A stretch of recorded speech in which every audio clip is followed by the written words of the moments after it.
Wake up, wake up, wake up, wake up. It's about seeking truth. It's about speaking truth. It's about keeping it real. That's what we do at Truth Seeker Nation. We keep it 100. Real talk all the time. Let's get it.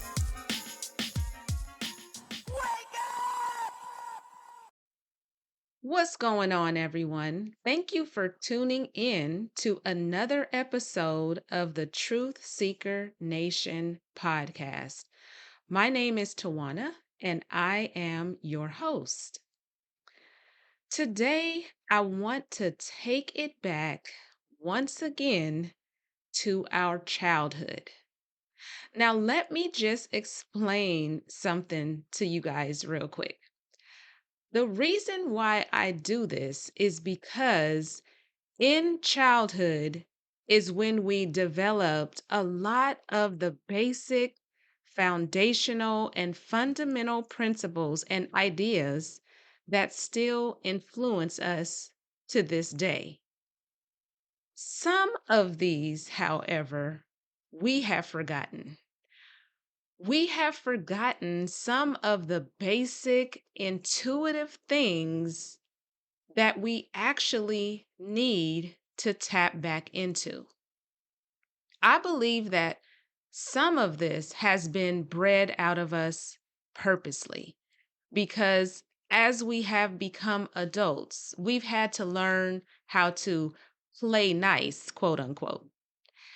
But there are things that we remember in our childhood that the way we used to behave about certain principles, fairness, things that we stood up for, that we no longer stand up for as adults. This is what I want to get to the heart of. And today's episode is going to be an example of that. So let's say you have siblings, more than two. You have at least 3 siblings.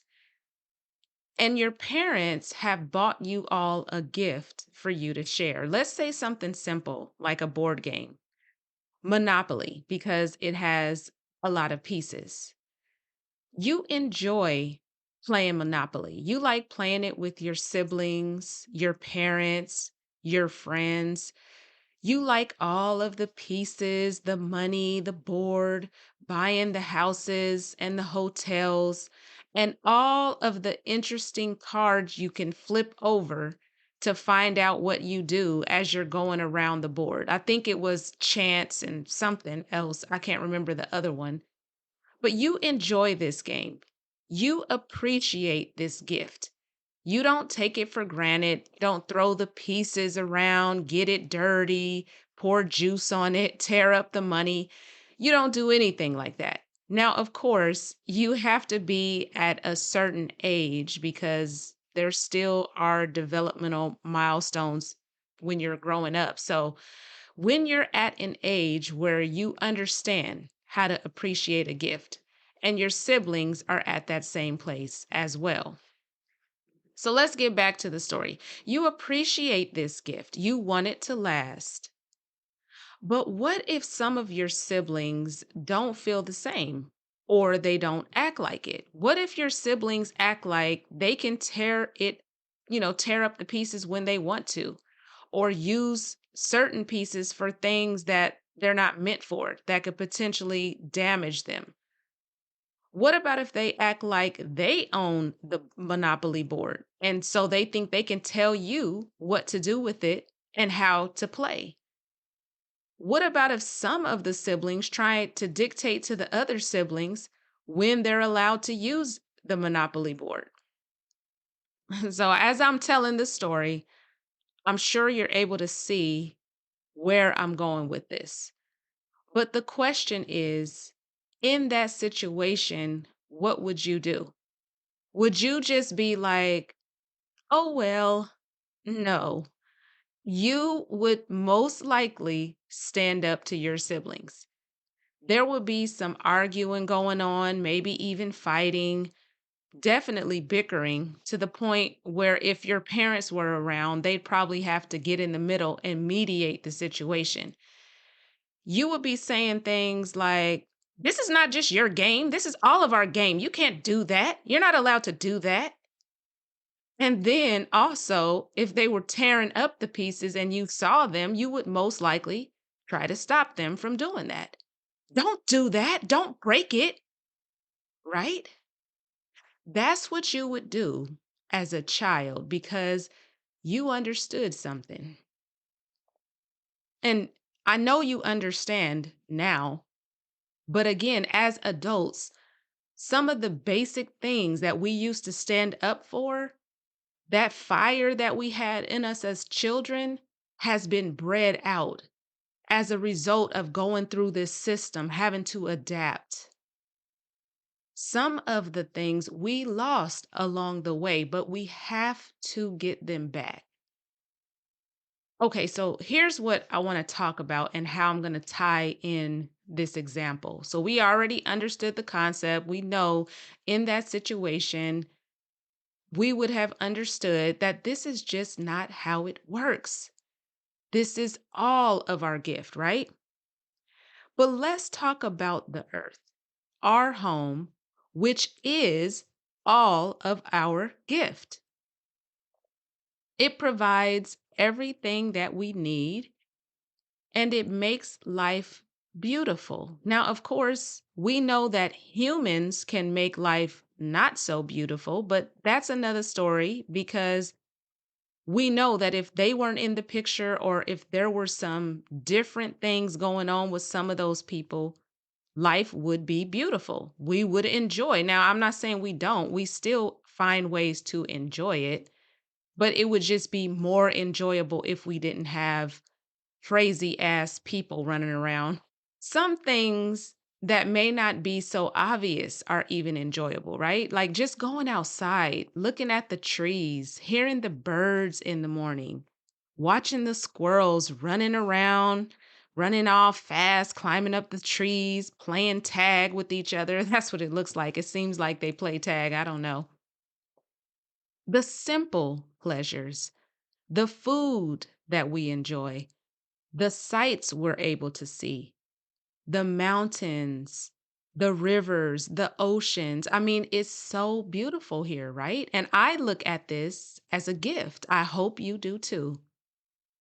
So now, thinking about a gift, right? Let's take it away from the childhood example I was just using. Thinking about how you are in this as an adult when you receive a gift. What do you do? If it's a gift that you enjoy, obviously, some people can give you things that you don't need or don't really enjoy. But if it's something that you actually like and you gain enjoyment from seeing it or using it, you're going to take care of it. You're not going to take it for granted or let someone else break or do anything you don't want them to do with it as far as you're able. But that's how we are with gifts that we enjoy. So, why is it then that we have allowed or are allowing, excuse me, I'm not going to say have allowed because we were just born here and this is just what was going on, but now we're talking about it. So, why is it that we are allowing some people to do with the gift, our home, the earth, what they want, what they deem necessary? And trying to tell other people, us, what we can and can't do here. How is it that this is being allowed? Okay, so let me take a pause and say something.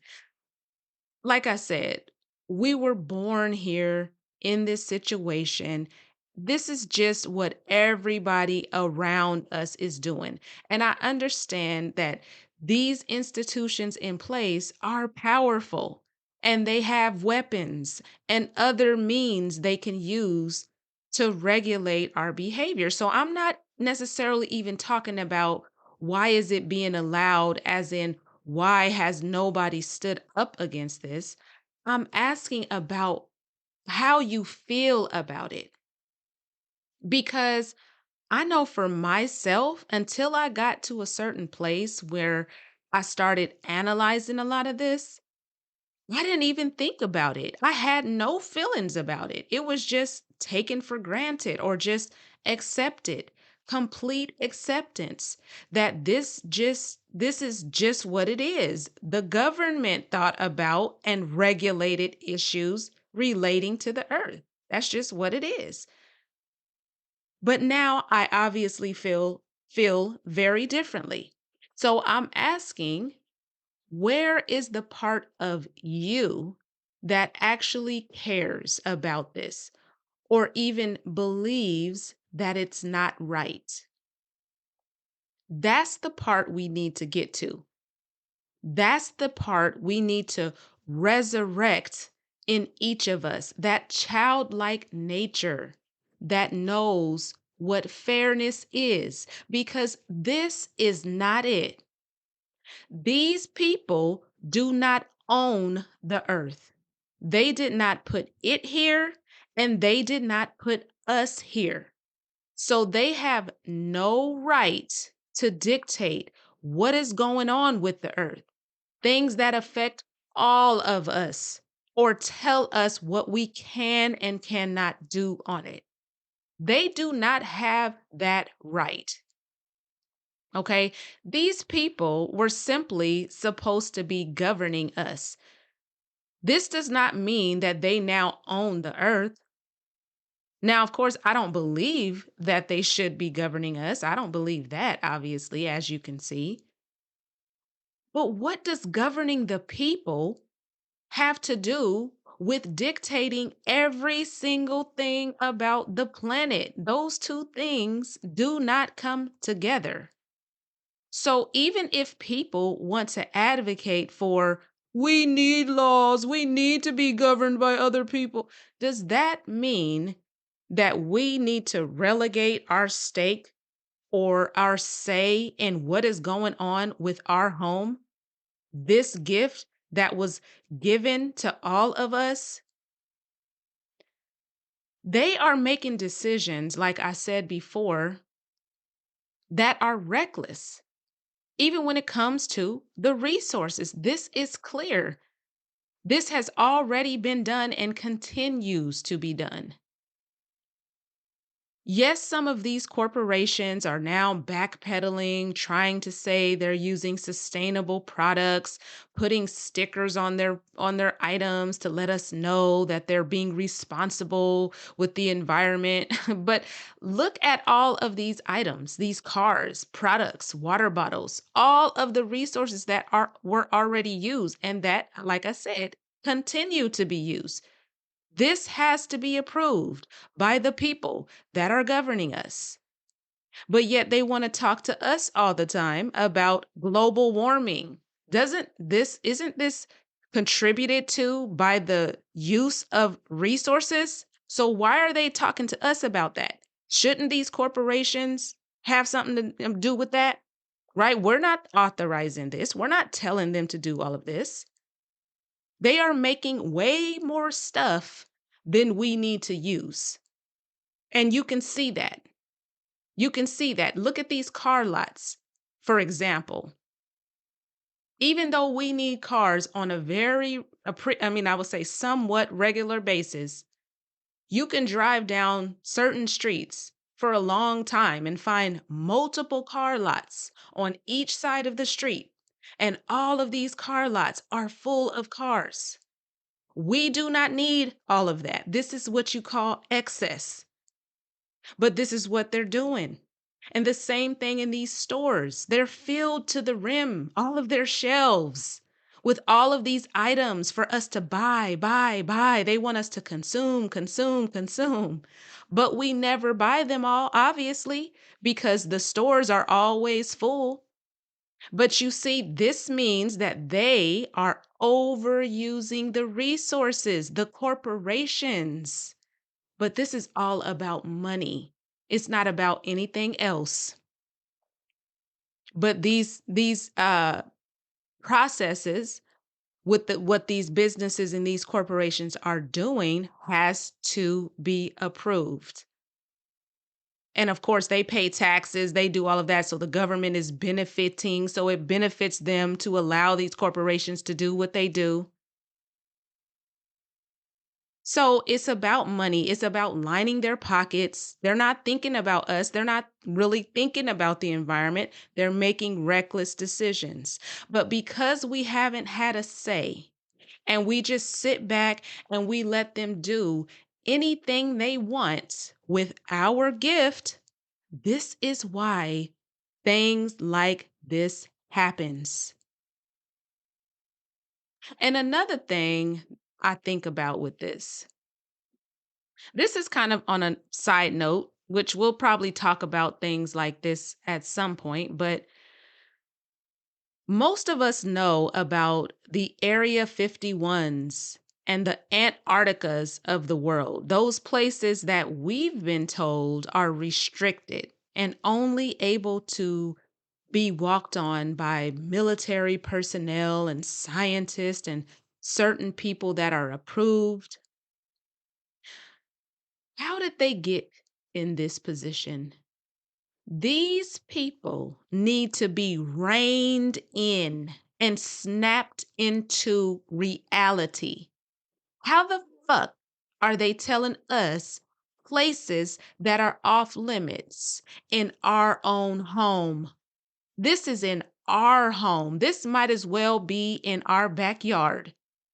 Now, I know some of these places are far, but this is basically in our backyard.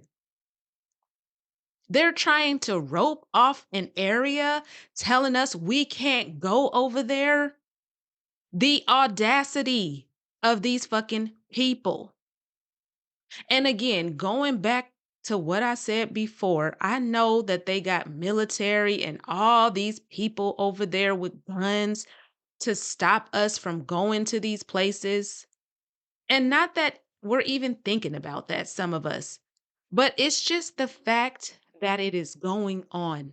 I'm telling you, now that I see things clearly, this shit pisses me off. It pisses me off. And I'm not saying you need to get pissed about it, but start having some feeling about it. Do you believe that this is right? That some people should have the ability to control something that is all of ours? Now, I'm not proposing, of course, that we try to go storm Area 51. Have you guys ever seen those videos on YouTube of these people doing that? I don't know. I don't think it's real. My daughter showed me that, and I was just like, this looks crazy. I don't think that this is real. But it was funny. It's funny to watch it. They just run down the street and it's they're videotaping it, makes it look like it was. I think they even played this on the news at one point. That's why I said this is probably some fake shit. I don't believe this. But I'm not saying that we need to go do that. I'm not saying we need to go to Antarctica or fly drones over there. But let's start thinking about our mindset about this. Let's start analyzing that and changing these beliefs because these beliefs are limiting. They're not allowing us to thrive like we're supposed to. We are supposed to be exploring our earth, our gift. Yes, they have tried to tell us that they've explored everything and put it all in their books. But how do we know that this is true? Because they have areas that we can't even go. And if we were able to go where we wanted, who knows what we would find? So, yes, this is about changing the mindset. This is about starting to get fired up, as the saying goes, about things like this. How you would have behaved as a child. Think about that. Bring that childhood nature back up to the surface and start getting angry or upset or irritated about this shit because it is not right. This is the type of energy we need in this time. And ask yourself, lastly, what does your intuition tell you? Because I believe that when we were younger, our intuition was way more intact and we just knew certain things. When we think back to some of that, We would have realized as children, would have been able to see this here in this current day that this is not right. People wouldn't have to tell us. We would have known as children. Some people should not have more of a say over all of our home. This is all of our home, especially if they didn't build this home. They didn't build this. Not only did they not build the home or put us in the home, they didn't do any of that, but they are not even any different from us. They are not some other being from another world that's more powerful. And so, therefore, that's why we allow them to just have this authority. No, they are human beings, just like us. And they got here the exact same way as us. But because this system that is in place already had this built in cookie cutter type positions that just are written into the code of the matrix, right? These positions that are in these authoritative roles, they just happen to go into those positions. And in those positions, it's written in that they have the authority to regulate the resources on the earth and tell us what we can and can't do here. Okay. But the shit has got to stop. This is not how it's supposed to work. We know this. If we are really being authentic and really tapping into our that part of us that knows what it means to be fair, then we know this. This is all of ours. Nobody owns this shit. So they need to stop acting like that. They need to stop acting like they own it, and they need to stop acting like they can tell us, some other grown ass people, what we can and can't do with something that they don't even own. That's all I wanted to talk about with you all today. Let's start really thinking about this gift. Every time you look outside and think about life, think about how beautiful it is when if you're about to go on vacation and experience a beautiful go somewhere beautiful and see some beautiful sights. Think about that. You should have a say. We are all a part of this, not just a few. So I want to leave you with that. I hope that you have a wonderful week, and I look forward to speaking with you again soon. Take care. It's about seeking truth. It's about speaking truth. It's about keeping it real. That's what we do at Truth Seeker Nation. We keep it 100. Real talk all the time. Let's get it.